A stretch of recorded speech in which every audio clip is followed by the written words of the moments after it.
ભારતના દુશ્મન દેશ પાકિસ્તાન સાથે સંબંધ રાખનારા અમરેલીના મૌલાનાની મદ્રેસા પર દાદાનું બુલડોઝર ફરી વળ્યું। ધારીના હિમખડીપરા વિસ્તારમાં આવેલી મૌલાના જ્યાં રહેતો હતો તે મદ્રેસા પર તંત્રએ બુલડોઝર ફેરવી દીધું છે। મહત્વનું છે કે થોડા દિવસ પહેલા પોલીસ તપાસ દરમિયાન મૌલાનાના વોટ્સઅપમાંથી પાકિસ્તાનના કેટલાક વોટ્સઅપ ગ્રુપ મળી આવ્યા હતા, જેને લઈને પોલીસને શંકા જતા જિલ્લા પોલીસ અધિકારી તથા કલેક્ટરના માર્ગદર્શન હેઠળ અલગ અલગ ટીમોએ મદ્રેસામાં તપાસ હાથ ધરી છે। આ અંગેના આધાર પુરાવા માંગવામાં આવ્યા, પરંતુ આ મદ્રેસા બનાવનાર અને સંચાલન કરનાર કોઈની પાસે આ જગ્યા કાયદેસરની છે તે અંગેની કોઈ આધાર પુરાવા ન મળ્યા। વધુ તપાસ કરતા સામે આવ્યું જ્યાં મદ્રેસા બની છે તે જમીન ગરીબ લાભાર્થીને આપવામાં આવી હતી, પરંતુ આ જગ્યા પર મદ્રેસા ઊભી કરી દેવાતા તંત્ર અને પોલીસે કડક કાર્યવાહીના ભાગરૂપે મદ્રેસા પર બુલડોઝર ફેરવીને જમીન દોસ્ત કરી દીધી છે।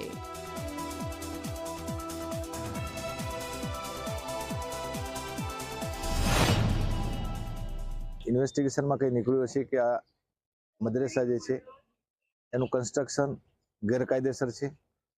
અને એ બાબતે રેવન્યુમાં આખો કેસ ચલાવવામાં આવ્યો, આધાર પુરાવા માગવામાં આવ્યા અને આ મદ્રેસા બનાવનાર અને એનું સંચાલન કરનાર કોઈની પાસે કાયદેસરતા પોતાનું કાયદેસરનું આ બાંધકામ અને જગ્યા હોવાનો આધાર પુરાવો ન મળ્યો, જેથી એનો ઓર્ડર થતાં આજરોજ એ ગેરકાયદેસર બિલ્ડિંગ બનેલી મદ્રેસા દીને મોહમ્મદી હતી જે ચલાવતા હતા અને ચાલતી હતી। લેન્ડ કમિટી દ્વારા અપાયેલા પ્લોટની મૂળભૂત રીતે શરત ભંગ થતું હોય, જેથી લેન્ડ કમિટી દ્વારા